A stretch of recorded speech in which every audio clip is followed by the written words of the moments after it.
Welcome back, everybody, and if you are new here, welcome, and please consider subscribing and be sure to click that bell notification. Okay, so today I'm going to make a guacamole dip, and this is the way I like to make it. I'm going to start off by broiling 1 jalapeno, half of a small onion, and 3 cloves of garlic. I'm going to pop that into the broiler until they are charred like this, and then I'm going to start chopping and cleaning them. Now, while I'm doing this, I do want to mention you might want to make sure if you're using things like scallions, which I like in my dip, you'll want to be sure to clean out that debris. I actually washed these, but once I sliced them open, as you can see, there is still debris. So something to remember. So while I'm chopping this, I want to say, growing up, we would make guacamole dip and it didn't have things like tomato and cilantro in it. It would just be mashed avocado, sometimes onion, definitely always had serrano peppers, lime, and salt. It was very simple. My grandfather would use serrano peppers. I don't know if that's a traditional thing. That's just what he used. And it was way too spicy for a lot of us kids. Even now as an adult, I do not eat overly spicy things. So this is why I'm opting to roast 1 jalapeno. But if you want a kick to your guacamole, go for some serrano peppers. That will definitely give you the spice and heat level you're looking for if you like spicy things.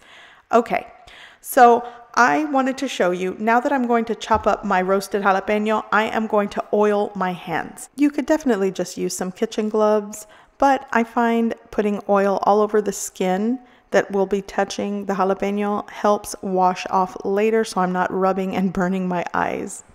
And I also wanted to mention, when making your guacamole dip, ultimately you'll want to make it the way you like it. So a lot of these ingredients that I'm using, you might not even want to use. For example, a lot of people don't like garlic in their guacamole dip, but I do, and I love to roast it. I think it adds wonderful flavor. But if you are not a garlic lover or feel that it should not be in there, then guess what? Don't add it. So I'm going to continue chopping this. And what I'm trying to do today is sort of mimic the restaurant style guacamole that you get. So before I start chopping the tomato, I do want to mention I like to remove the seeds because it makes it watery the longer it sits. So I will remove those.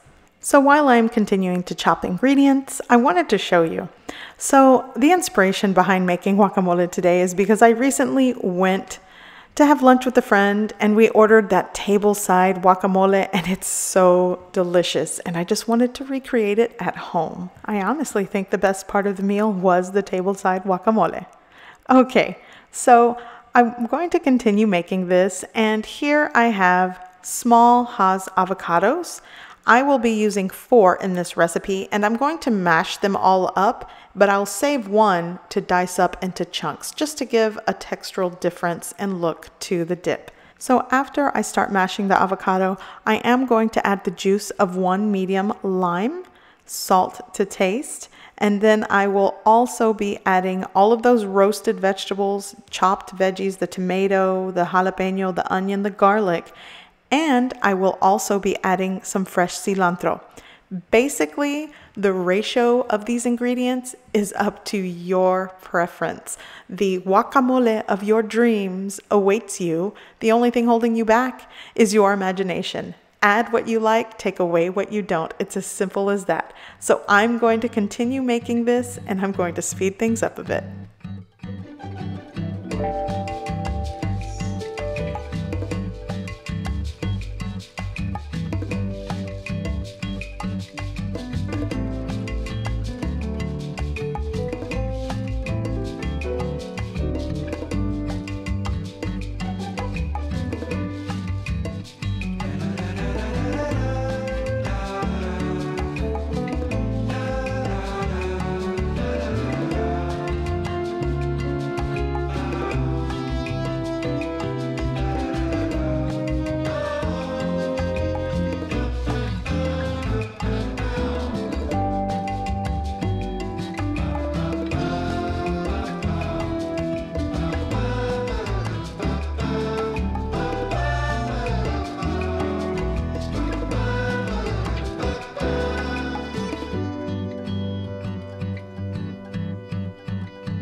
So at this point, my guacamole is done and I'm ready to dive in. But I wanted to show you, if you are making this ahead of time, maybe for a party or for guests, you can wrap it in cling wrap and don't throw away the avocado pit, because I like to put it in the center. My grandmother always did this, and according to her, it helps keep the avocado fresher for longer. So this is something you can do if you're preparing this for a party. This definitely will serve 4 to 6 people as a nice party dip or a side.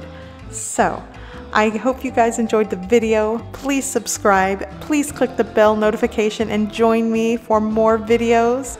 I hope you guys have a great day. I hope you give this recipe a try. I hope you like it, and thanks for watching.